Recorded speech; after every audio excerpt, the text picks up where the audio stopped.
Elah.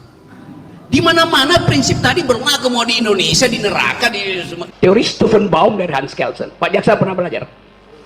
Ya, saya tanya jujur aja sebagai akademisi, pernah? Nggak belajar, susah, baru dengar. Tuh, saya cuma bayangkan kalian di Fakultas Hukum belajar apa itu? Kalian belajar undang-undang, bukan hukum. Kalau ada data, ngapain lu berpikir? Karena mau analisis. Ini gue lempar, jatuh. Mas Budiman, saya minta lahirnya kapan? Konstitusi. Sok tahu pikiran saya, seolah-olah dia lebih tahu pikiran saya daripada saya sendiri. Dalam tempo yang sesingkat-singkatnya, Mimin akan membahas video highlight dari Rocky Gerung yang menumpas habis para-para lawannya. Kok aku pakai kata para-para ya? Jadi mirip Fufu Fafa deh. Mari kita simak dan jangan lupa sediakan kopinya. Kami mau nanya, bagaimana menurut saudara cara menyampaikan pendapat atau kebebasan berekspresi secara baik di muka umum?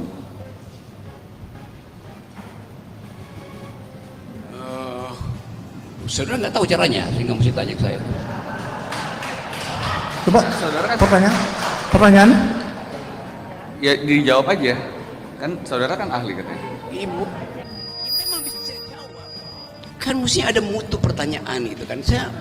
Kalau saya nggak jawab, ya dengan mudah saya bilang nggak ada caranya. Karena kebebasan berpendapat itu adalah hak. Jadi nggak ada caranya. Yang mesti saya tanya, bagaimana caranya membatalkan orang yang menghalangi kebebasan berbicara? Itu pertanyaan akademis. Kan ini forum akademis, saya dipanggil di sini sebagai saksi ahli itu. Pada video lanjutannya, Rocky Gerung terlihat kesal karena pertanyaan jaksa penuntut umum yang fufu fafa banget. Ya itu, jadi begini nih, cara bertanya begini nih. Yang absolut itu adalah kebebasan berpikir. Kenapa dia absolut? Ya karena dia statusnya ada pikiran. Begitu diekspresikan, ada alat-alat ekspresi. Artikulasi saya, mulut saya, jenis bahasa yang saya pakai, itu menimbulkan kontroversi itu. Jadi mestinya Anda tanya, apakah kebebasan berpikir itu absolut? Nah, itu pertanyaan epistemik gitu. Tapi kalau tanya apakah bicara itu absolut, dengan sendirinya dia dibatasi oleh alat artikulasi. Kalau saya ekspresikan itu dengan menembak orang, itu pasti tidak absolut dong. Jadi bedakan antara status ontologi dari kebebasan di kepala dan status epistemik yang ditimbulkan karena perdebatan akibat saya mengucapkan. Itu bedanya tuh. Apakah di Indonesia kebebasan berekspresi itu absolut? Ya elah. Di mana-mana prinsip tadi berlaku, mau di Indonesia, di neraka, di semua. Kan itu dasarnya saya terangkan tadi. Aduh.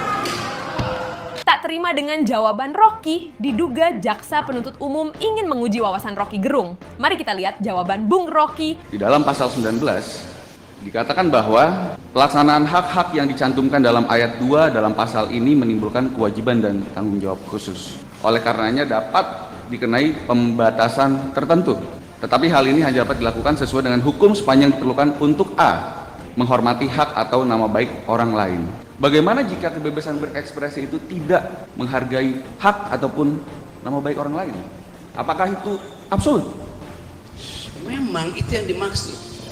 Tapi kovenan itu juga memperhatikan hak publik untuk mengkritik yang orang lain dalam jabatan publik. Jadi kenapa kovenan itu dimunculkan? Untuk membedakan orang lain, person in law, yang statusnya adalah orang dan yang statusnya adalah lembaga. Jadi pejabat publik itu bukan orang, dia itu lembaga. Itu maksud dari pasal itu. Video selanjutnya, jaksa penuntut diduga kesal dan mengatakan bahwa Rocky Gerung tak netral dalam menjadi saksi ahli karena terlalu subjektivitas dalam menjawab. Tapi lihat jawaban Rocky Gerung ini. Saya cuma menanyakan pendapat ahli ya. Apa yang dimaksud dengan kebebasan berekspresi itu apa sebetulnya? Hakikinya, itu aja. Itu apa sebetulnya? Kebebasan berekspresi itu apa? Pengertian. Itu pertanyaan yang akan membatalkan keberatan jaksa. Kenapa? Karena kebebasan berekspresi itu subjektivisme seseorang itu. Jadi memang you nggak bisa bedain subjektivitas atau subjektivisme itu. Yang mana yang Anda maksud tadi itu? Kan ekspresi saya adalah hasil subjektivisme saya sebagai subjek yang otonom itu. Enggak, pengertian kebebasan berekspresi itu menurut saudara apa? Itu yang saya mau terangkan tadi. Setiap kali saya ucapkan ekspresi saya, di dalam kepala saya didrive oleh kemanusiaan yang adil dan beradab. Tidak boleh berbohong di situ. Maka muncul subjektivisme saya. Ada orang yang tahu dengan cara yang sama untuk mengucapkan keadilan, tapi subjektivisme dia dikendalikan oleh subjektivisme partainya, dikendalikan oleh subjektivisme jaksa agung, macam-macam itu. Jadi justru di dalam upaya ekspresi itu subjektivisme itu dinilai secara netral. Tetapi kata netral pun tidak cukup di situ. Saya kasih contoh begini. Ini ada urusan politik panjang lebar. Setiap kali orang minta saya untuk netral gitu. Pak Rocky netral dong, jangan subjektivitas gitu. Oke, saya bilang saya akan netral. Nah begitu dong Pak Rocky. Ya baik. Begitu saya bilang saya netral, saya justru diperintah oleh dia untuk netral. Kan konyolnya di situ kan. Netral itu adalah kebebasan subjektivisme, bukan subjektivitas. Itu namanya ekspresi yang jujur itu Pak Hakim. Video Rocky Gerung yang selanjutnya masih di dalam persidangan yang pernah viral di tahun lalu karena Rocky Gerung bisa mendungu-dungukan jaksa. Simak videonya. Menurut filsafat ya saudara ahli kayak gitu, pemberitaan apapun, penyebarluasan informasi apapun kayak gitu kan sebelum ada keyakinan atau data yang terverifikasi kan tidak boleh istilahnya menyebarkan itu suatu kebohongan atau melakukan tidak sesuai data kayak gitu, karena itu menyangkut kredibilitas seseorang kayak gitu. Menurut pendapat ahli gimana? Itu yang saya bantah dari tadi, nggak ada kredibilitas seseorang di situ. Presiden nggak punya kredibilitas sebagai manusia yang punya jabatan publik. Apa kredibilitas presiden? Dia dipilih rakyat supaya meneruskan kepemimpinan. Dia juga bisa dijatuhkan rakyat. Apa kredibilitasnya? Intinya Anda mesti paham di dalam hukum, person in law yang adalah human dignity. Dalam video ini Rocky Gerung menang telak ketika memojokkan balik jaksa penuntut umum dengan pertanyaan yang logis. Itu menimbulkan pro dan kontra di masyarakat, di medsos, di dunia maya. Saya tanyakan kepada saudara, dunia maya ini apakah sudah menjadi representasi dunia nyata pada saat ini? Sebelum itu saya tanya dulu, pro dan kontra itu baik nggak ada di dunia maya? Boleh, ada. Baik atau tidak? Pro kontra itu kalau misalnya sekarang kita melihat tidak ada saling mencaci maki, saling kebencian, normal-normal saja nggak apa-apa ahli. Pertama, you pakai istilah pro kontra. Pro kontra itu maksimal yang satu puji, yang satu caci. Kalau dua-dua puji itu pro-pro. Nangkap Pak? Ya. Keduanya mencaci artinya kontra-kontra. Ya. Dunia ini pro kontra. Anda tidak bisa mengusulkan Anda pro kontra tapi saling puji aja ya. Anda pro kontra tapi saling caci. Jadi secara logis definisi Anda itu cacat di dalam definisi. Pada video lanjutannya, Rocky Gerung terlihat kesal karena pertanyaan jaksa penuntut umum yang diduga gagal bernalar. Tenang saya mikir pro kontra tadi, saya mengatakan bahwa saya ingin saya tanyakan kembali lagi. Dunia maya menurut saudara ahli ini merupakan representasi dunia nyata apa tidak? Dunia maya itu, perhatikan ya kalimat saya, sesuatu yang diupload ke dunia maya mengalami abstraksi. Anda nggak bisa lihat. Kalau saya bilang bangsat tuh Jokowi, orang itu lagi berbaring memaki-maki, kalimatnya bangsat, tetapi sebetulnya dia lagi gembira. Bagaimana yuk cari representasinya? Itu hanya bisa dibaca dengan metode dalam ilmu hukum namanya hermeneutics of suspicion. Pernah belajar itu nggak? Sekali lagi saya peringatkan penonton ya, tolong jangan teriak-teriak. Ternyata pada pertanyaan jaksa sebelumnya diduga untuk sebuah rancangan yang menjebak Rocky Gerung, namun lihat bagaimana Rocky menjawab. Saudara ahli ingat-ingat kembali, ini kutipan yang saya tanyakan kepada saudara itu dalam kapasitas ketika pada waktu saudara pernah menjadi saksi dalam persidangan Ratna Sarumpait? Pernah? Saksi Ratna Sarumpait di perkara yang bersangkutan. Ini tadi yang saya tanyakan itu hanya sekedar bahwa saudara konsisten atau tidak di sini, karena saudara memberikan pernyataan di situ. Dunia maya pada waktu itu merupakan representasi dunia nyata. Anda tahu arti representasi? Saudara mengatakan itu enggak? Ya betul. Ya betul, cukup. Entar. Cukup. Anda tahu nggak representasi itu bukan identitas primer. Namanya representasi. Saya tanyakan sudah dijawab. Ini saya melanjutkan pertanyaan yang lain. Ini Lanjut, pertanyaan lanjut. Sekali lagi saya ingatkan. Merasa puas dengan terpojoknya Rocky, jaksa penuntut umum malah kena tipas argumen balik dari Rocky Gerung. Tolong yang teriak itu dikeluarkan. Karena ini keterangan saudara pada waktu supaya biar mati. Ini. Dan tadi sekedar itu ya cuma sekedar yang Anda bacakan, panjang lebar saya terangkan di situ. Ini saya kutip. Kutip ya, panjang lebar. Timbul pro kontra di masyarakat, di medsos, di dunia maya. Terus saudara menjelaskan dunia maya menurut saudara itu pada waktu itu representasi dari dunia nyata. Saya hanya menanyakan itu aja. Apakah itu pernyataan saudara pada waktu itu? Apakah itu pernyataan sepenggal apa selengkapnya? Loh, Itu sudah istilahnya sudah kami lihat bahwa posisinya lengkap seperti itu, kami mengutipnya lengkap. Saya terangkan pada waktu itu, Anda hanya bisa mengakses dunia maya sebagai representasi. Bisa bedain nggak? Dengan mengatakan bagaimana? Oke, silakan saudara berkelit juga tidak apa-apa. Video selanjutnya, Rocky Gerung membabat habis pertanyaan jaksa yang diduga menjebak. Mari kita saksikan. Dalam konteks kekinian atau masa kini bahwa memaknai keonaran atau onar itu kan tidak dalam artian yang sempit karena dengan majunya teknologi dan perkembangan zaman, ya kan? Yang ingin saya tanyakan, apakah keonaran atau keributan itu di dunia maya, medsos tadi, yang saudara pernah saya tanyakan tadi, itu harus sifatnya itu harus fisik atau enggak? Huru hara, pukul-pukulan, maya, bakaran kayak gitu, keributan di dunia medsos, maya antara pro kontra, itu apakah sudah memenuhi kualifikasi keonaran atau onar? Itu namanya faulty reasoning, namanya red herring gitu. Bisa di Indonesia kan? Bisa, Anda bisa. Saya ajarin sedikit ya. Iya. Ini lagi sibuk orang nyari kambing hilang itu. Tiba-tiba sebelah sana datang tukang jual obat bilang bahwa saya jual obat yang bisa saudara masuk surga. Maka Anda pindah dari kerumunan ini, pindah ke situ. Itu namanya red herring. Mengambil atensi lain dari hal yang lagi dipercakapkan. Anda lakukan faulty argument. Anda sendiri bilang itu dunia maya. Lalu Anda bilang mesti ada kegiatan fisik nggak di dunia maya? Bagaimana mungkin dunia maya ada kegiatan fisik? Diduga dari pertanyaan jaksa tersebut, Rocky Gerung memahami warna kalimatnya dan membuat jaksa kena bungkam. Ini kembali lagi tentang keonaran tadi, pro kontra. Dari segi bahasa, menurut saudara, apakah bentuk suatu keonaran atau onar? Terus berikutnya, ini filsafat, ahli filsafat ya, ini. kegaduhan di medsos, apakah bisa diartikan sebagai bentuk keonaran? Itu aja penegasan saja. Penegasan, ya. Hukum itu dilakukan dengan dua maksud. Pertama, menuntut keadilan dengan segala macam versi. Kedua, menguji keadilan itu. Karena itu ada peran devil's advocate, advocatus diaboli, bahasa latinnya. Yang memang tugasnya membuat keonaran. Anda lakukan hal yang sama. Ini semua keonaran. Kan itu maksudnya. Dia nggak fisik, tetapi nggak boleh.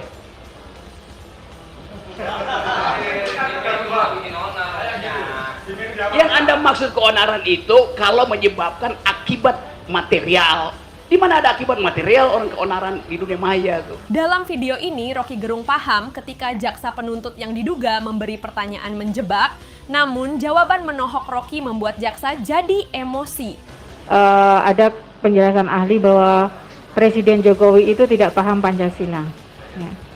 Lalu kalau kita melihat bahwa pengertian dari segala sumber hukum di Indonesia itu Pancasila, apakah ahli sependapat dengan itu? Sumber dari segala sumber hukum adalah Pancasila di Indonesia. Bukan saya sependapat, faktanya memang begitu. Oke, baik. Tapi saya tidak sependapat kalau saya bikin kajian filosofi bahwa Pancasila itu sumber dari segala sumber hukum. Itu yang menyebabkan kalau saya pakai parameter itu, seluruh peristiwa reasoning kebijakan Jokowi tidak fit and proper dengan segala sumber hukum itu. Baik, enggak. Saya hanya menanyakan apakah sumber dari segala sumber hukum di Indonesia adalah Pancasila, itu sudah menjadi pedoman. Ya, baik. Mengetahui bahwa Rocky dapat keluar dari pertanyaan tersebut, jaksa penuntut umum diduga mencoba tuk memojokkan Rocky Gerung, tetapi dalam sekejap keadaan dibuat terbalik. Hal ini dibiarkan adanya caci maki, apalagi di ruang publik. Bagaimana dengan moral anak-anak cucu kita nanti? Moral anak-anak kita lebih bagus dari moral Anda sebagai senior gitu. Ya. Saya terangkan. 3 jam lalu, seorang anak umur 14 tahun wawancara saya di ruang rapat situ. Dia mendengarkan seluruh podcast saya tentang keadilan. Dan dia bilang begini, saya umur 14 tahun, tapi saya mau protes. Bukankah negara ini Pancasilais? Kenapa keadilan susah betul diperoleh? Dia tidak berpikir, dia intuisi melihat keadaan. Anak umur 14 tahun. Dia tahu bahwa seluruh kegiatan seminggu ini bertumpu pada peristiwa di Departemen Keuangan. Dia tahu bahwa Pak Jokowi hanya bilang supaya jangan pamer-pamer keuangan, kemewahan. Dia protes. Dia bilang ini bukan soal pameran, ini sistemnya. Anak itu moralnya lebih tinggi dari Anda sebagai senior. Dari mana saudara mengatakan bahwa itu moralnya lebih tinggi dari saya? Dari cara dia memprotes. Apakah saya memprotes saudara? Anda bertanya seolah-olah moral mereka itu harus Anda didik. Anda bilang tadi, kita senior mesti mendidik anak-anak ini. Loh, dia udah lebih pinter moralnya daripada senior. Ketika sudah tersulut emosi, jaksa penuntut dibuat kehilangan kendali dalam persidangan oleh Rocky Gerung. Saudara ahli masih berpendapat bahwa caci saling mencaci, saling memaki, memancing opini publik yang menimbulkan pro kontra di area publik. Ya. Gini ya. Konteksnya karena Sudah informasi berkali-kali tertutup, hoax timbul. Sudah Itu berkali-kali konteksnya. tadi disampaikan ahli. Ya. Oke, sekarang satu lagi pertanyaan. Saya tanya ahli, saudara ahli, secara pribadi, saudara percaya nggak dengan informasi yang disampaikan Bambang Tri? Secara pribadi, saudara percaya nggak dengan informasi yang disampaikan oleh Bambang Tri? Saya ingin informasi itu diuji di wilayah akademis. Nggak, saya tanya percaya atau tidak? Tunggu sebentar, tolong. Oke, nggak bisa, saksi atau ahli tidak bisa dipaksa. Oke, mangga. Ibu jaksa yang tadi sudah kalah dan ganti lagi nih pemain yang coba uji Rocky Gerung tapi malah semua kena kuliah gratis. Tadi ahli menjelaskan mengenai penerapan perbedaan hate speech antara di Eropa dan Amerika terhadap menghujat seorang wanita. Yang saya tanyakan, hal-hal apa saja yang mempengaruhi hal tersebut? Ya mungkin contohnya tadi hate speech, mungkin penerapan hukuman seperti orang menabrak babi di Papua dengan di Jawa, itu kan berbeda mungkin hukum adatnya. Ini ya, hate speech itu istilah di dalam hukum internasional yang dikaitkan dengan persoalan masa lalu di mana satu kelompok itu dihinakan itu. Ini bukan soal local wisdom, salah lagi Anda tuh, nggak ada urusan dengan local wisdom. Kenapa begitu? Supaya memproteksi potensi itu berlangsung ke depan itu. Jadi kalau saya terangkan etimologi, genealogi dari soal-soal itu, saya mau beritahu bahwa sistem berpikir kita dibuat sedemikian rupa sehingga kita lupa bahwa sesuatu itu ada sejarahnya tuh, termasuk KUHP yang baru itu kan kacau isinya kan, karena nggak ngerti sejarah tentang hate speech itu. Jadi diterjemahkan, oh hate speech artinya ujaran kebencian, oh hate speech itu kata utuh, nggak boleh diterjemahkan. Begitu diterjemahkan dia berubah menjadi fungsi utuh. Kita vote aja siapa yang yakin bahwa itu benar apa salah. Loh itu nalarnya ada di situ. Jadi saya kasih kritik bahkan ke pembuat undang-undang, Anda nggak baca sejarah intelektual dari demokrasi, dari hukum itu. Itu pentingnya di Fakultas Hukum diajaran intellectual history, legal philosophy. Jadi kalau saya layani pertanyaan begini, itu saya cuma bayangkan kalian di Fakultas Hukum belajar apa itu? Kalian belajar undang-undang bukan hukum. Persidangan semakin panas ketika hakim ketua sendiri yang diduga langsung memberi pertanyaan menjebak. Tapi lihat kelihayan Rocky dalam membaca kalimat. Bahwasanya filsafat itu cara berpikir radikal, keras. Bahwasanya malah justru menghendaki untuk perubahan undang-undang gitu. Sependapat. Perubahan undang-undang. Yang saya terangkan tadi, banyak perubahan undang-undang tidak didasarkan pada legal reasoning, pada penalaran hukum, apalagi pada filsafat hukum. Terus kesalahannya pada kurikulum kita tuh. Tapi kalau berpikir secara radikal sependapat berarti ya? Ya, itu dasarnya Pak Hakim. Terus kemudian tugas filsafat, kalau ini kesimpulan saya sepertinya hanya bukan menjawab pertanyaan, tetapi mempersoalkan jawaban itu malah. Iya betul. Ya, oke. Kemudian ada lagi dari jawaban-jawaban saudara yang berikan tadi itu dasarnya hanya ingin mengetahui atau kalau istilah kerennya mungkin ontologi ya, betul itu seperti itu. Mengetahui bukan ontologi, epistemologi. Epistemologi itu bukan cara mendapatkan pengetahuan, epistemologi itu. Iya, sekaligus mempertanyakan dasar dari pengetahuan itu diperoleh. Oke, ini terima kasih. Ini Pak Hakim mengikuti literatur terakhir di dalam studi hukum itu. Saya terangkan pelan-pelan ya. Memanfaatkan logika, legal reasoning, justru itu yang jadi tumpuan hukum positif Indonesia yang bersumber pada pelajaran-pelajaran dari Hans Kelsen. Anda pasti belajar. Anda pernah belajar Hans Kelsen? Pernah? Nah, saya serius nih, karena ini positivisme hukum Indonesia dasarnya adalah teori Stephen Baum dari Hans Kelsen. Pak Jaksa pernah belajar? Ya, saya tanya jujur aja sebagai akademisi, pernah? Nggak belajar, susah, baru dengar. Dilanjutkan aja.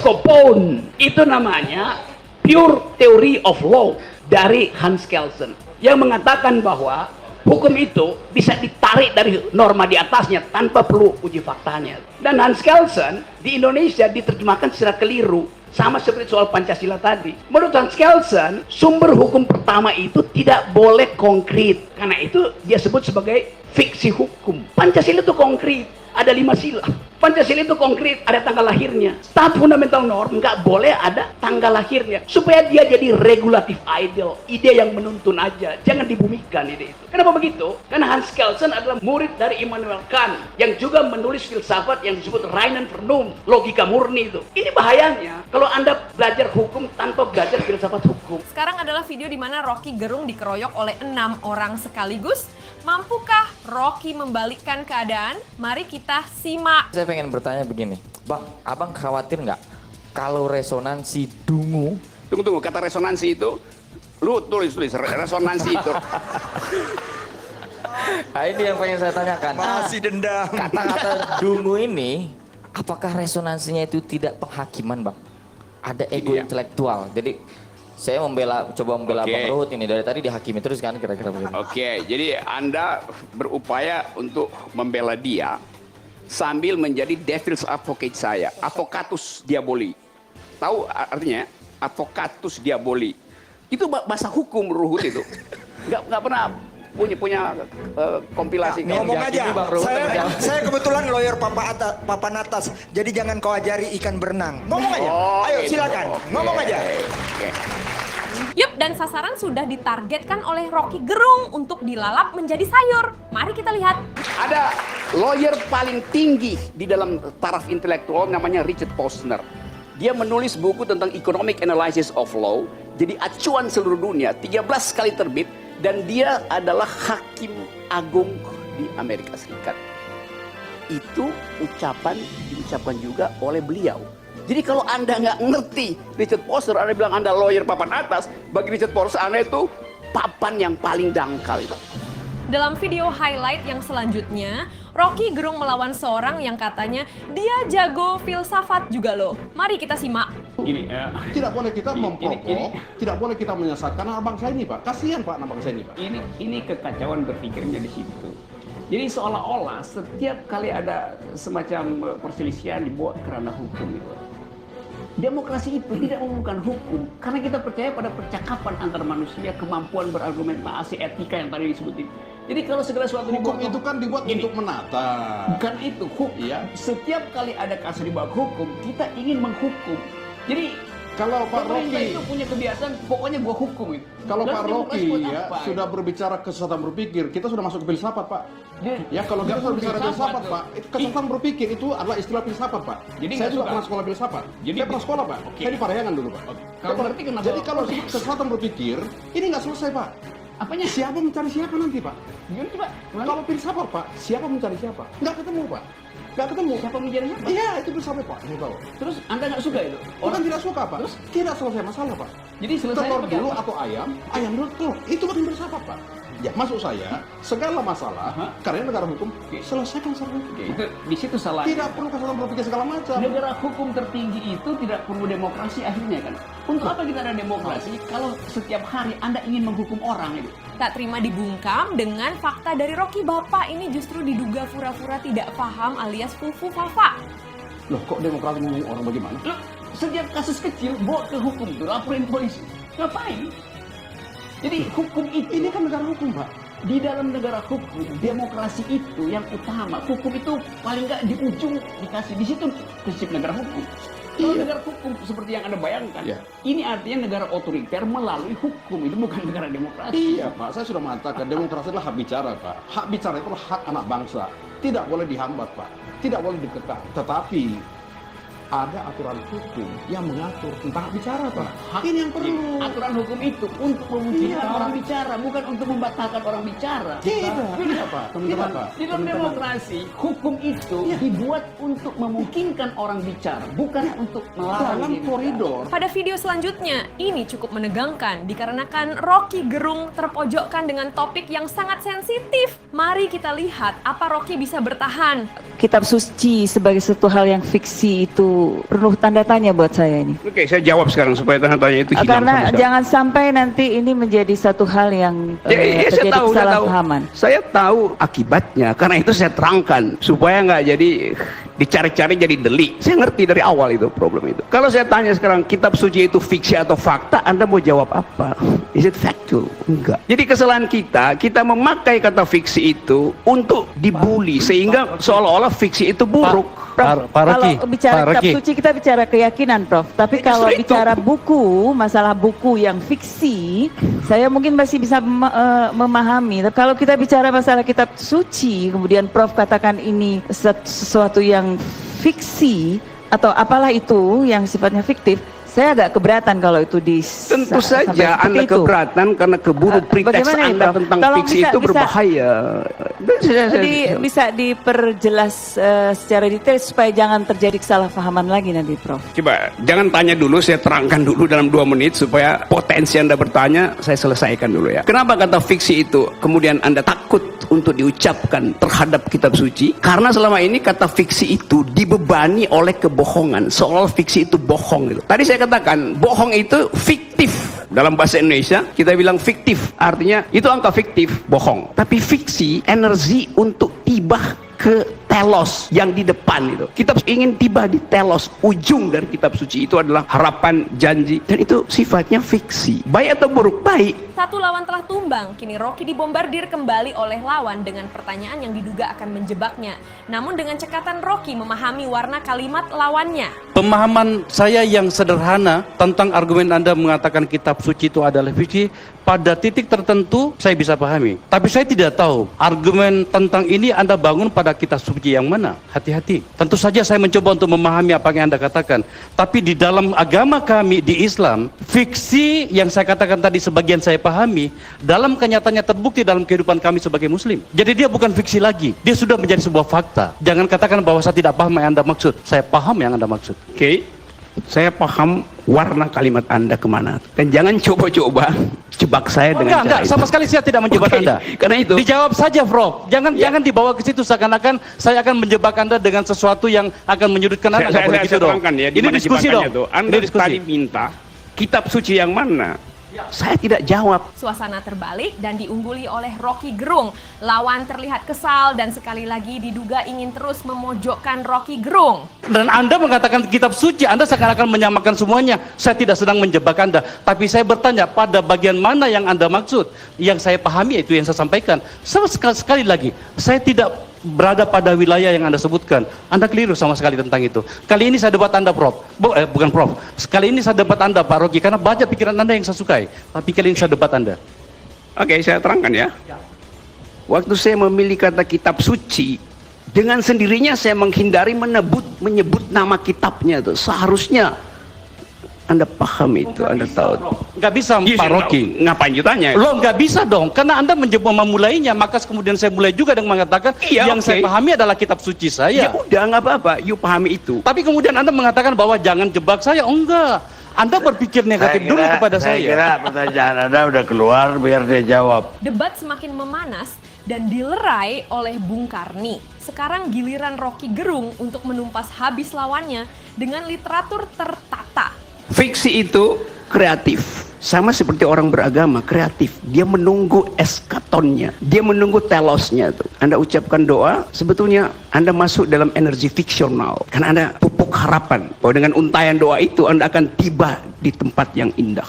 Begitu fiksi bekerja. Lalu, bisakah itu disebut sebagai keyakinan? Bisa. Di dalam agama, fiksi itu adalah keyakinan. Di dalam literatur, fiksi adalah energi untuk mengaktifkan imajinasi. Kimianya sama. Orang berdoa dan baca novel, kimianya sama. Di dalam tubuh sama. Jenis hormon yang diproduksi sama. Itu soalnya. Jadi, itu pengantar untuk menertibkan kekacauan publik yang dibuat oleh politisi itu. Yang kedua adalah soal adu meme di medsos, Jokowi versus Prabowo itu. Saya ikuti itu.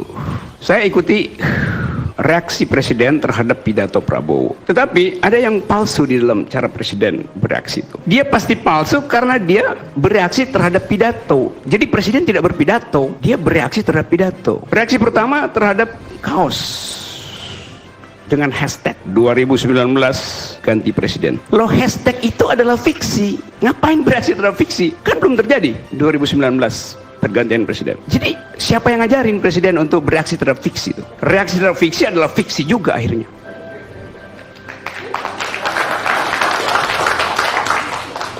Tetapi kita bisa baca bahwa kalau orang bereaksi terlalu keras terhadap sesuatu yang fiksional, itu ada problem di dalam stabilitas psikisnya itu.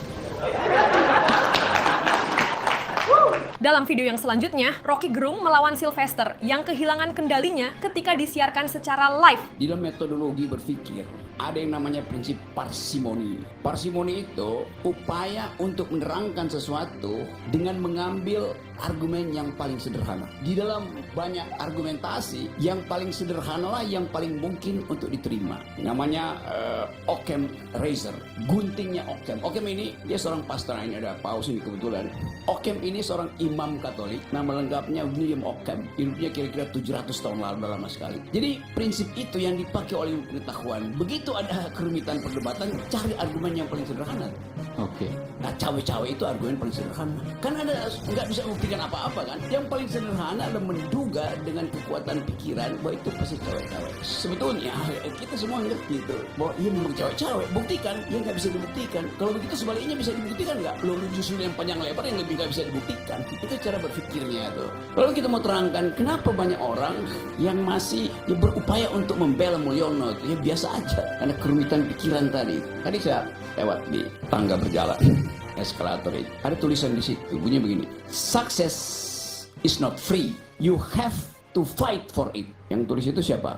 Aiman? Pak Haritanu Sudibyo. Haritanu Sudibyo. Tapi mungkin ada orang yang salah baca. Success is not free, you have to jilat for it.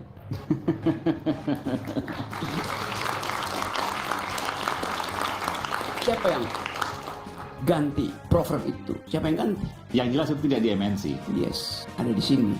Yang nulis itu adalah narasumber iNews. Lalu Sylvester mulai mengangkat mic-nya karena tersinggung dengan kalimat Rocky Gerung yang mengatakan penjilat. Anda salah besar, Bung Rocky. Anda ini pecundang, kami bukan penjilat. Ya, saya ini satu orang yang tidak dapat apapun dari pemerintah ini, baik jabatan, baik proyek dan sebagainya.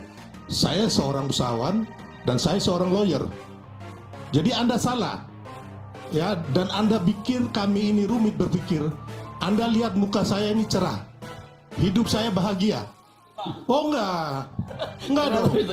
Anda lihat Anda sendiri ya kan sampai hari ini ya masih bujangan lapuk. Kasihan. Jangan pribadi dong. Ya iya dong. Ya kan dia bilang kami kita tadi bicara soal kebijakan rumit pribadi. Ya, jadi intinya begitu. Makanya jangan menyerang pribadi. Anda boleh dalil-dalil segala macam ilmu Anda silakan kemukakan. Tapi Anda salah orang. Hari ini Anda berhadapan dengan orang yang bukan penjilat. Ya. Oke, satu ikan kepancing. Oke, sayang. Saya sebut tadi. Ini kan manusia pecundang yang nggak ada bergunanya buat republik ini. Saya belum tahu gunanya Anda buat republik ini. Saya belum pernah dapat loh. Siapa yang mau terangkan? Iya. Berguna nggak saya? Makasih.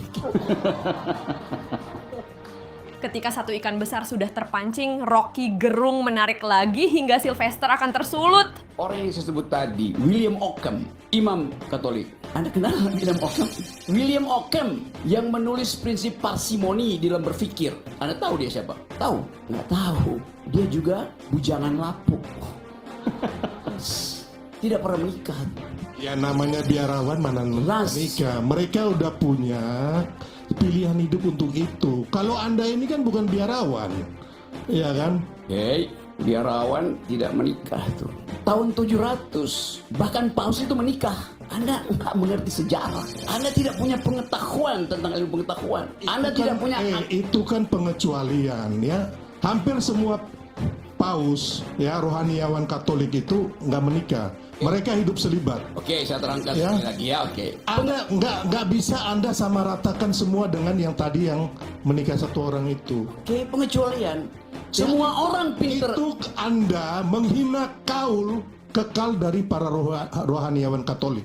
Apa yang hina itu sejarah, siapa yang mau hina? Oke, tapi Anda betul tuh. Itu pengecualian. Semua ini berpikir. Ada pengecualiannya. Anda tidak berpikir. Lalu ada pengecualian. Kalau Anda berpikir, Anda tahu siapa. Ya, kalau Pak Jokowi ya nggak disukai orang, dengar dulu.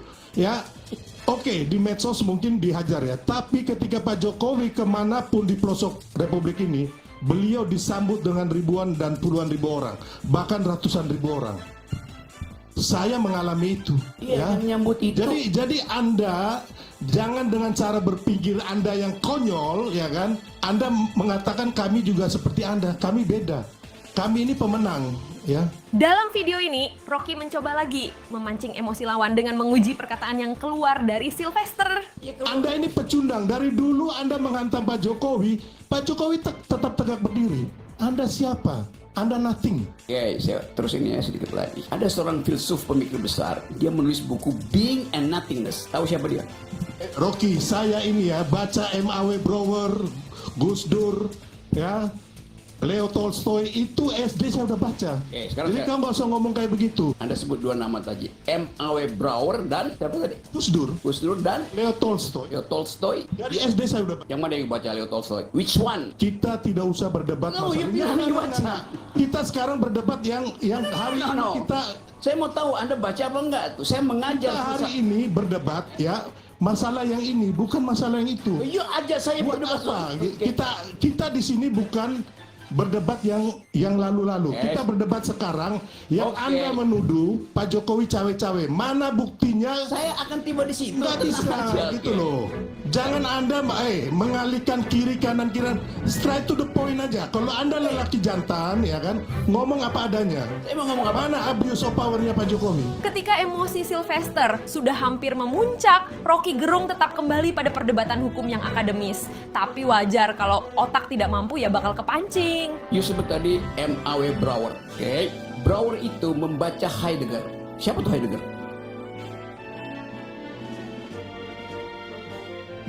Who is the person called Heidegger? Yang menulis tadi, being. Kan bilang nothing. Saya ucapkan itu untuk klarifikasi. Being and nothingness ditulis oleh Heidegger, dibaca oleh orang yang bukunya Anda baca, M.A.W. Brouwer. Romo. Siapa itu Heidegger? Anda kan belajar fakultas hukum kan? Oke, siapa itu Heidegger? Bung Rocky, kita sekarang ini ya kan. Saya mau tanya. Enggak, sekarang ini kita berdebat apa? Apa mengenai si filsuf? Ya kan? Atau mengenai hukum? Kita berdebat mengenai apa yang ada tuduhkan kepada orang yang baik dan benar gitu. Point. Dan ya, bukan yang lain-lain. Anda nggak usah keliling ke atas ke bawah kiri kanan. Sebutkan cawe-cawe Pak Jokowi itu. Saya mau sebutin itu. Dari tadi saya mau sebutin. Saya akan jawab itu. Oke, saya mau sebutin sekarang ya. Ya. Anda menyebut Brouwer. Anda tahu siapa Brouwer? M.A.W. Brouwer. Terangkan pada mereka coba yang Anda sebut. Leo Tolstoy yang belajar sejarah. Semua pemimpin kita, pendiri Republik, tahu siapa tuh Leo Tolstoy, tahu siapa tuh Heidegger yang Anda terangin tadi. Tapi Anda buta huruf terhadap itu. Bagaimana Anda mau tagih saya bicara soal cawe-cawe kalau fondasi saya untuk bicara cawe-cawe Anda nggak ngerti? Sekarang, perdebatan semakin panas ketika keduanya sama-sama berdiri. Jangan lupa kopinya, guys. Berdebat itu sekarang begini yang kita perdebatkan ya. Saya mau terangkan cawe-cawe. Mana bukti-buktinya, begitu loh. Ya saya mau terangkan itu sekarang. Kita nggak usah ngomong yang lain-lain, Hemingway lah, apa segala macam udah nggak penting. Anda bilang tadi, ya. Anda mengucapkan kalimat yang ada etimologinya, yaitu bujangan lapuk. Maka saya ingat orang semacam. Ya Anda memang bujangan lapuk, beda sama rohaniawan dong. Yang ada soal buat banget. Makanya kan Anda bilang hidup kami ini kayaknya sulit dan menyakitkan dan menjilat. Saya harus bantah itu. Yang bilang itu siapa? Kamu yang bilang gitu loh. Saya bilang siapa yang rubah itu? Ya, kenapa Anda ngaku? Narasumber yang di sini ya pasti kami berdua lah ini. Ya kenapa kamu ngaku? Oh bukan ngaku dong. Bukan masalah ngaku Roy. Disinilah momen dimana Sylvester mulai dipermalukan diduga karena kebodohannya sendiri. Enggak, saya mau Rocky, saya mau bantah kamu, ya kan? Kenapa lu ngaku bahwa itu? Baik aja, ya. Kalau kamu hidup menyakitkan, tiap hari jadi pecundang. Oke, saya terangkan ya. Tiap hari pusing. Kami nggak pusing sama hidup kami kok, gitu loh. Dan kami tidak menjilat. Gue tiap hari jalan-jalan. Ada yang menjilat di sini. Anda sembarang ngomong, gitu loh. Nah, kita ini mau kejar dia ini, ya kan? Dia ngomong ngawur-ngawur, ngaco-ngaco ini, mana buktinya? Itu loh. Terangkan dari tadi buktinya. Gak usah kau putar kiri, putar kanan, gak usah. Straight to the point aja, Rocky. Jangan kau bodohin terus masyarakat ini. Setelah dikatakan Rocky Gerung membodohi masyarakat, Rocky justru membalikkan keadaan dan membuat Sylvester tambah geram. Mereka tidak mungkin saya bodohin. Mereka tonton kebodohanmu. Oh enggak, saya ngomong dengan fakta dan bukti yang valid. Anda ngomong dengan opini dan framing yang nggak benar buat bangsa ini. Ini metodologi. Kita beri kesempatan, bentar. Silakan Rocky, silakan Rocky. Jadi potong dulu, silakan. Di dalam metodologi ada prinsip parsimoni, itu cara berpikir. Hoax itu, bagaimana? Pengetahuanmu tentang metodologi minus 7 itu. You nggak ngerti metodologi, bagaimana saya mau ajak kamu berpikir kalau prinsip berpikir you nggak tahu. Inilah Anda merendahkan orang seperti Anies kemarin kasih 11 poin ke Pak Prabowo. Pak Prabowo jadi presiden. Saya tidak merendahkan, saya merendahkan kemampuan berpikir. Manusia-manusia yang tukang merendahkan orang ini satu ini. Ya kan? Fitnah orang. Kerjanya memang begini, pecundang. Oke, lanjut. Pada video lanjutannya, Sylvester tak kuasa dan berdiri menghampiri Rocky. Kita lihat siapa yang akan kalah. Seseorang yang mengklaim punya otak, dia tahu basis otaknya apa. Itu cara berpikir. Dan saya baru terangkan satu hal kecil, parsimoni, dan you nggak tahu. Bagaimana mungkin you punya ijazah nggak tahu apa itu parsimoni? Astaga. Di dalam hukum pun ada prinsip parsimoni. Mau saya terangkan? Rocky. Tunggu, saya mau terangkan. Saya mau ajarin you kan. Nah, saya nggak perlu diajari oleh Anda. Tunggu, Anda minta, fakultas hukum? Sebagai orang hukum, saya minta bukti. Oke, saya terangin. Saya minta bukti. Oke. Ya kan kau nggak usah ngomong panjang lebar, saya hanya minta bukti kau mana. Oke, saya terangkan. Ya? Oke, saya terangkan. Itu aja, kita orang hukum. Oke, saya mau terangkan. Berdasarkan bukti dan fakta itu loh. Ya, saya mau terangkan sekarang. Kau ngomong panjang kali lebar, kau bodohin orang lain, saya jangan. Dia minta bukti. Buktikan. Untuk membuktikan perlu cara pembuktian, right? Cara pembuktian. Ayo silakan. Oke. Anda mau bukti yang kompleks atau yang parsimoni? Terserah Anda mau kasih bukti apa aja, ya. Rakyat mendengar. Anda bohong atau bukti itu asli atau bohong? Saya kasih bukti parsimoninya ya. Di dalam ilmu hukum ada prinsip pacta sunt servanda, a pact must be served. Tahu prinsip itu? Dalam ilmu hukum. Sudahlah, saya ini bukan mahasiswa baru yang Anda harus terangkan. Anda tahu nggak supaya sekarang ngomong aja, mana buktinya, itu loh. Ini saya mau terangin. Katanya sih lulusan hukum ketika diuji oleh Rocky Gerung kok jawabnya begini ya. Mari kita simak lagi. Kita kalau di pengadilan bro ya, nggak ada kita ngomong panjang-panjang kayak begini. Langsung mana buktinya? Hakim akan minta itu. Oke, Anda hakim ya. Saya terangin ya. Buktinya namanya pacta sunt servanda. Tahu nggak istilah itu? Saya bilang Rocky, ya kan, mana buktinya? Sekarang kita ngomong mengenai presiden yang Ini melakukan buktinya. cawe-cawe. Saya pakai bahasa Inggris. A pact must be served. Namanya pacta sunt servanda. Perjanjian harus diucapkan. Mana pasal pidana berapa yang Pak Presiden itu lakukan? Anda ini ngomong apa Anda ini? Buktikan undang-undang mana yang dilanggar, pasal berapa? Ini semua ngomong. Saya terangkan pelan-pelan ya. Saya akan terangkan pakai dalil hukum. A pact must be served. Pacta sunt servanda. Pacta itu pact artinya perjanjian. Betul nggak? Sunt artinya jangan sampai. Bener nggak? Salah. Baru buat gimana itu salah.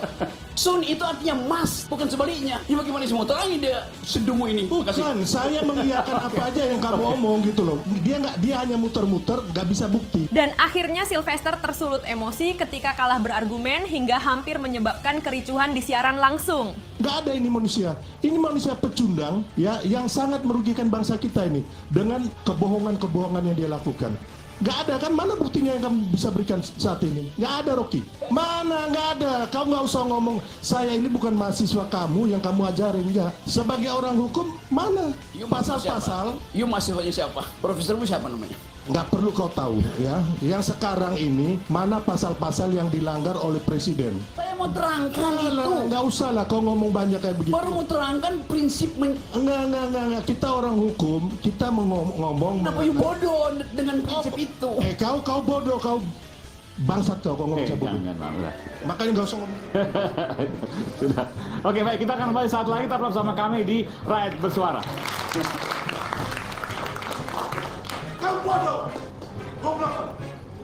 Pada video kali ini, Aiman coba ingin bantah Rocky Gerung, tetapi dalam sekejap Aiman kena skakmat. Kalau saya biasa wartawan tuh harus ada fakta, data, baru kita kemudian menggunakan logika. Tapi ketika Bung Rocky nggak ada fakta, datanya saya juga nggak tahu. Saya harus jujur Bung Rocky, datanya saya nggak tahu dari mana, tapi menggunakan logika. Saya kapan orang membutuhkan logik? Kalau punya fakta dan data. Salah. Justru kalau tidak ada fakta dan data, logika hanya diperlukan untuk menghimpun proposisi supaya ada kesimpulan. Kalau data Anda nggak perlu berpikir, datanya sendiri udah fakta, datanya sendiri udah bicara. Tapi bagaimana mungkin orang bisa menggunakan logikanya tanpa dia punya dasar fakta dan data? Saya ulangi ya dalilnya. Kalau ada data ngapain lu berpikir? Karena menganalisis. Ini gue lempar jatuh.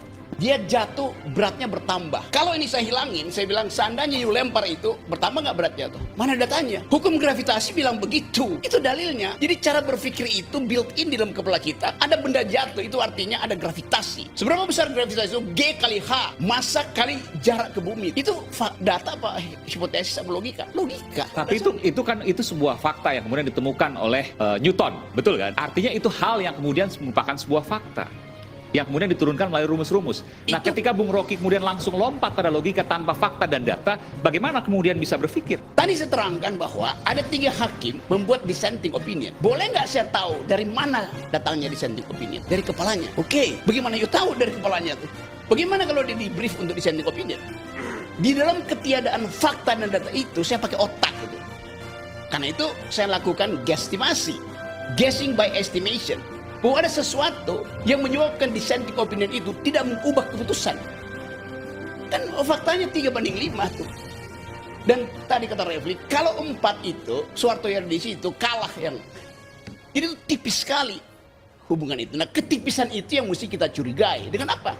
Ya dengan otak, kan datanya nggak ada. Di video ini, Aiman terlihat bersikeras ingin membantah keterangan Rocky Gerung. Namun lihat keadaan dibuat terbalik. Dari 3 bulan lalu, satu waktu di pertemuan Golkar, 2-3 bulan lalu, saya diundang. Di depan saya ada Pak Erlangga. Saya bilang, Pak Erlangga, Anda akan diamputasi oleh Jokowi. Dia keluar, nggak mau dengar suara saya. Jadi kan, gue nggak pernah salah bikin analisis itu. Erlangga Ibrahim atau Erlangga Hartarto? Erlangga Hartarto di depan saya. Mungkin dia tersinggung, saya bilang, Anda akan diamputasi oleh Presiden Jokowi. Dia langsung berdiri. Saya masih tegur, Pak Erlangga mau kemana? Kan Anda undang saya bicara, kenapa Anda mau tinggal tuh? Saya minta izin ya, silakan.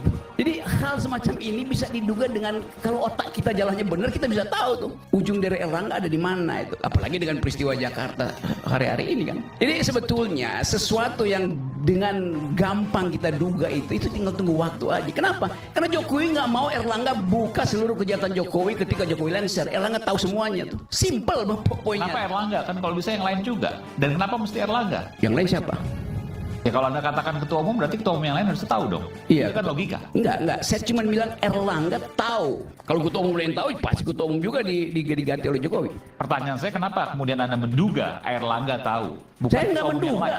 Saya menganalisis dan Erlangga memang adalah Menko Perekonomian. Dia tahu lalu lintas uang. Kalau saya harus challenge aja. Enggak. Kalau seperti itu, Bu Sri Mulyani juga dalam ancaman dong. Kalau logikanya seperti itu. Aiman bersikeras uji logika Rocky dengan membantah, tapi sayang sekali dia salah lawan. Dari awal dia disuruh ancaman.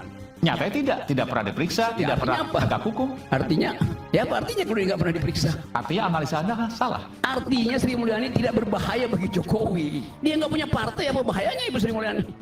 Golkar punya partai. Itu soalnya. Yang mau tanpa punya partai pun bisa bersuara. Bagaimana caranya Sri Mulyani mengamankan Jokowi kalau Jokowi ada dalam persoalan hukum di DPR? Erlangga punya faksi di DPR. PDIP punya tuh.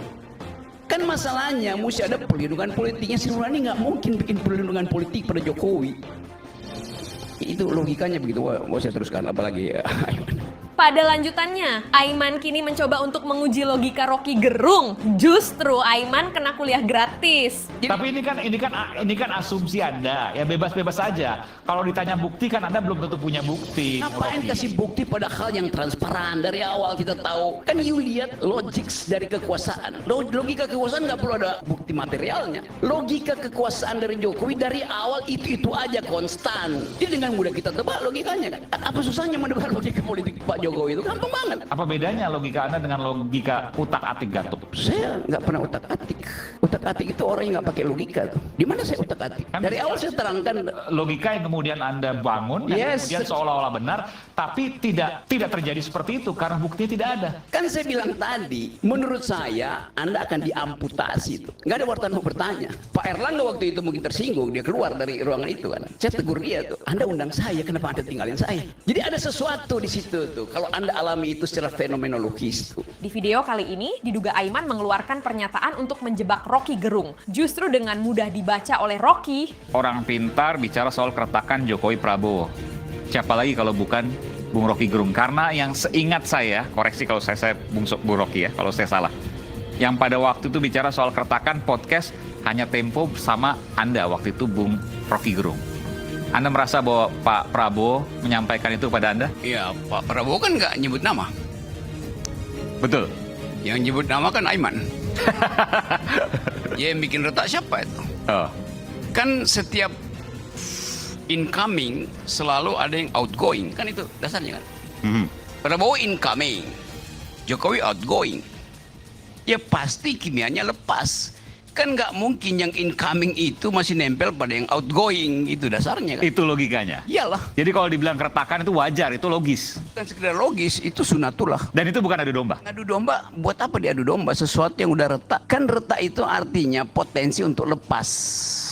Ya adu domba, apalagi udah mau lepas ngapain diadu domba? Bukankah dari kemudian apa yang disampaikan Pak Prabowo ingin bersama terus dengan Pak Jokowi? Kalau dilihat dari pidatonya. Ya dengan sendirinya tidak perlu diucapkan. Itu by logic karena Prabowo adalah menterinya Jokowi. Kan nggak mungkin Prabowo bilang saya udah nggak sama Jokowi, lo kabinetnya belum bubar kok. Kan itu tautologi aja kan. Tapi setelah bubar, 20 Oktober? Ya disebutkan nggak disebutkan pasti berbeda. Kan nggak mungkin Prabowo itu menilai Jokowi sebagai suhu dia atau Jokowi menilai Prabowo sebagai muridnya tuh. Kalau itu terjadi artinya Prabowo adalah periode ketiga Jokowi. Sehabis pariwara, situasi Rocky Gerung terpojokkan oleh Kodari. Mari kita saksikan apakah Rocky bisa membalikan keadaan. Nah sekarang syaratnya apa?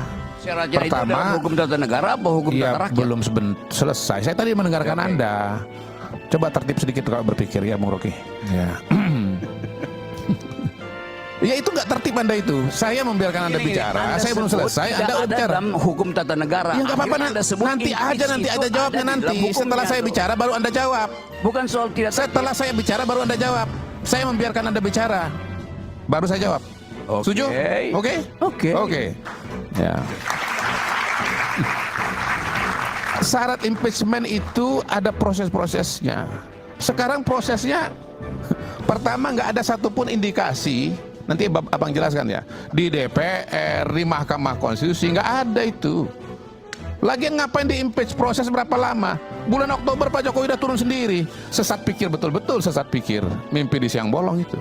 Nggak ada kesalahan Pak Jokowi pada hari ini yang bisa dibawa kepada Mahkamah Konstitusi. Dan proses hukumnya pun di DPR juga atau di MPR juga belum berjalan sama sekali. Nggak ada sama sekali. Nah partai politik pada hari ini dari berapa? 9 yang ada di Senayan sana. Mayoritas itu namanya Koalisi Indonesia Maju. Jumlahnya sekitar 80% dari total kekuatan partai politik yang ada di DPR. Belum. Saya membiarkan Anda, saya nggak memotong Anda berbicara sama sekali. Jadi pada titik itu Bung Rocky bukan cuma nggak ngerti sistem politik Indonesia, dia juga nggak ngerti matematika yang paling dasar Bu Macica, bahwa anggota DPR itu jumlahnya sekian-sekian, lalu kemudian ada partai politik dan partai politik yang mendukung Pak Jokowi itu ada berapa itu. Jadi ini namanya mimpi di siang bolong. Sangat mengkhawatirkan kalau seorang seperti Bung Rocky Gerung mengatakan hal-hal yang tidak punya dasar, dan orang itu sok tahu pikiran saya seolah-olah dia lebih tahu pikiran saya daripada saya sendiri. Nah itu dia. Terima kasih, cukup.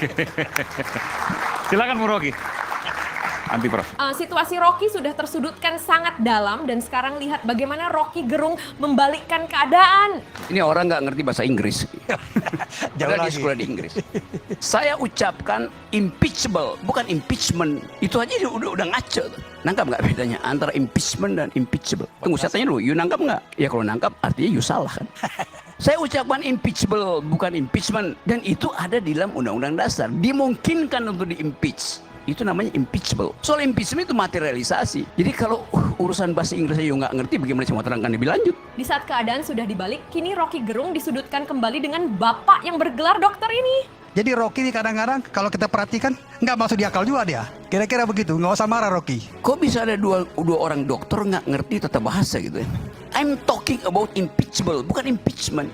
Perusahaan Anda sendiri terangkan, mesti diproses di DPR. Itu impeachable namanya. Yuk dokter apa coba saya tanya? Tata negara, Bung Rocky. Ya kenapa nggak ngerti? Saya ngerti, teman Anda ini yang berpikiran ngaco kan? Bagaimana? Itu berpikirnya ngaco. Enggak, setelah Anda katakan itu kemudian mau bikin apa? Ya, itu bikin apa? Itu namanya impeachable. Dimungkinkan untuk diimpeach. Soal dinyatakan itu urusan PDIP, urusan partai-partai. Tetapi normativity dari hukum itu mengatakan it is impeachable. Ya, nah, enggak? Ini kan mengawang-awang namanya Rocky. Kok mengawang-awang? Betul. Yuk. Kata just begini. Gila lu. Sekarang, video di mana Rocky Gerung terlibat debat sengit melawan Budiman. Mari kita saksikan. Jadi memang, kalau pertanyaannya kenapa Rocky sudah bicara basic science, bahwa semua bisa diubah kecuali republik, bagi saya dia setengah matang juga. Nggak cukup Bukan saya yang katakan, konstitusi bilang begitu. Ya, bentuknya bukan saya loh. Artinya saya ingin mengatakan, Anda legislator nggak ngerti bahwa yang bilang itu konstitusi. Ya, tapi artinya kalau kita bicara di atas konstitusi apa? Konstituen. Di atas konstitusi apa? Konstituensi. Kenapa kita nggak masuk pada bilang konstituensi? Artinya gini. Secara filosofis atau secara metodologi, Rocky setengah jalan, setengah jalan. Kenapa kamu tidak bicara secara radikal saja? Secara radikal, menurut logiknya, menurut basic pemikirannya, bahwa semua hal bisa diubah. Kalau seperti itu, kita jelas dalam mengkategorikan pembicaraan malam ini. Kita mau bicara hal yang sangat dasar, bahkan tidak perlu berbicara konstitusi. Oke, you mau sampai di situ? Ya. Oke, saya bicara coba. ada garis batas apa yang kita bicarakan. Tapi sebelumnya saya mau berbicara dulu. Pancasila, soal Pancasila ya. Garis batasnya. Garis batasnya. You bilang mau semua, kenapa dibatasi sekarang? Nah, karena ini saya berbicara giliran saya dan Anda tidak memanfaatkan Anda setengah jalan dalam soal radikal pemikiran Anda. Dan Anda tidak manfaatkan. Saya jelas garisnya. Kita berbicara soal aplikasi. Kita bicara soal bagaimana metode. Saya mengatakan bahwa saya tadi kasih Pancasila saya batasi. Saya mau jelaskan tentang Pancasilanya. Energi Budiman siap untuk menumpas argumen Rocky Gerung. Tapi dengan lihai Rocky Gerung, temukan celah untuk membalikkan argumen. Singkat saja Mas Budiman. Kalau Anda, apa yang Anda pahami Pancasila? 5 sila. Kalau Anda menganggap bahwa itu ideologi, salah. 5 sila itu bukan ideologi. Ideologi Pancasila di mana? Bung Karno tidak sekedar berbicara soal filosofi Grundstam. Ya. Bung Karno bicara juga tentang metode berpikir manusia. Dan itu sumbernya adalah pidato 1 Juni 45. Makanya harus tarik juga. Pancasila bukan cuma 5 sila, 5 dasar yang kita hafalkan tiap hari, tapi dalam pidato 1 Juni. Disitulah yang etis, yang logis, yang estetis dari sebuah ideologi diuraikan oleh beliau. Dalam metode berpikir. Justru itu dia bukan ideologi. Karena Bung Karno pun tahu bahwa itu diskurs, bukan ideologi. Jadi masih bisa diperbincangkan. Tadi, Anda benarkan kan? Enggak. Bagaimana yang saya tanya, kapan istilah ideologi itu ditempelkan pada Pancasila? Kapan? BPIB bilang begitu. Bubarin BPIB, salah dia. Historical dia nggak ngerti. Tak terima argumennya dibantah oleh Rocky. Kini Budiman diduga ingin sudutkan Rocky Gerung. Pertanyaannya sekarang, Rocky mengatakan 5 sila itu bertentangan.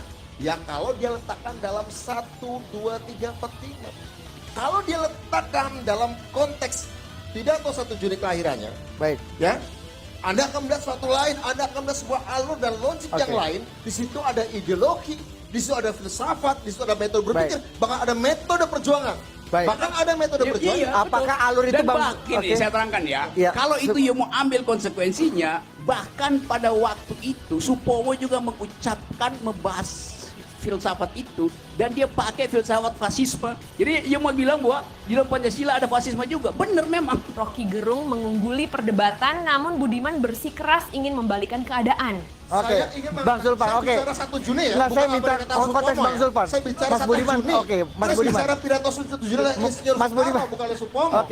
Terus 1 Juninya apa ideologi yang diucapkan oleh Bung Karno? Tunggu. Ideologi atau bukan? Ideologi itu ada unsur narasi, ada unsur etis, ada metode berpikir, ada metode berjuang, ada metode mengorganisasikan negara. Coba you terangkan bahwa semua aspek itu ada dalam Pancasila yang 5 tuh. Ada dalam pidato 1 Juni. Pidato 1 Juni itu ada dalam konstitusi apa enggak? Pidato 1 Juni diterima sebagai sebuah bentuk pidato yang kita sepakati bersama hari ini kita Ada di dalam konstitusi apa enggak? sudah kita peringati bersama. Ada di dalam konstitusi apa enggak? Oke. Yang Oke. ada cuma 5 sila itu, bukan pidato Bung Karno yang dijadikan dasar konstitusi. 5 sila itu yang dipasang di konstitusi. Baik.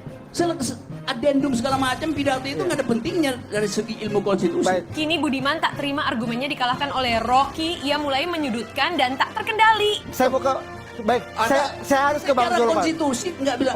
Pidato itu 1 Juli, konstitusi dibuat 17 Agustus, 18 Di atas Agustus. konstitusi apa? Nggak ada apa-apa. Konstituensi. Konstituennya siapa? Konstituensi sebuah negara lahir adalah BPUPKI adalah representasi konstituensi bangsa Indonesia. Oke. Itu disepakati kan? Konstituen itu Meskipun baru tidak dipilih ya. Gini ya. Iya.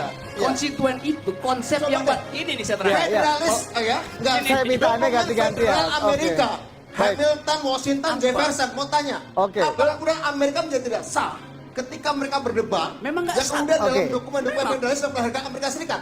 Harga dari konstitusi itu ada ketika dia menghasilkan konstituen, bukan sebelumnya. Oh tidak, konstituen melahirkan konstitusi, Oke. bukan konstitusi melahirkan Oke, konstitusi. kita akhiri perdebatan Anda salah ini. melahirkan, Iya. mengambil nilai dari sebuah kebenaran. Oke. Konstituen mendahului konstitusi. Bung Rocky singkat saja, Bung Rocky singkat Saya saja. terangkan, sangat singkat saya terangkan Iya. buat saudara Coba, Budiman ini. buktikan satu konstitusi. Mas Budiman, biar ganti ya. Saya akan buktikan. Ya, buktikan. Sebelum konstitusi diucapkan, disahkan, yang disebut undang 45, gak ada itu yang namanya konstituen NKRI. Yang ada adalah masyarakat adat segala macam. Itu soalnya. Oke. Begitu cara Itu berpikirnya. Dikalahkan bertubi-tubi oleh Rocky, Budiman tak ingin dipermalukan depan mahasiswa dan bersikeras untuk menjawab. Si bangsa Indonesia. Oke, Mas Budiman, Bangsa saya Indonesia minta. lahirnya Oke. kapan? Konstitusi membentukkan bangsa lahir dari konstituen dan melahirkan konstitusi. Baik. Bukan konstitusi melahirkan Iya. konstituen. Anda salah. Saya butuh Bangsa fatwa dari Kiai Anda untuk sangat menyetop legalistik perdebatan formal. ini kayaknya. Oke. Anda sangat legalistik Baik. formal. Bang Zulman, ideolog. Ini juga ideolog. Satu menit aja. Jadi ini bahayanya Ini bahaya dianggap bagi adalah melihat kebenaran itu lahir dari konstitusi legal formal. Iya, iya, Proses iya. sejarah, Oke. proses historis, value, etis. Baik, Mas Budiman. Dari sebuah komunitas, dari masyarakat menjadi bangsa, Oke. menjadi republik. Mas Ada lagu bilang Budiman, begini. Rocky dan Mas Lagunya bilang begini, 17 Agustus 45 lahirnya bangsa. Jadi Anda bilang bangsa Indonesia lahir sebelum 17 Agustus 45. Ganti lagunya. Oke. Lagu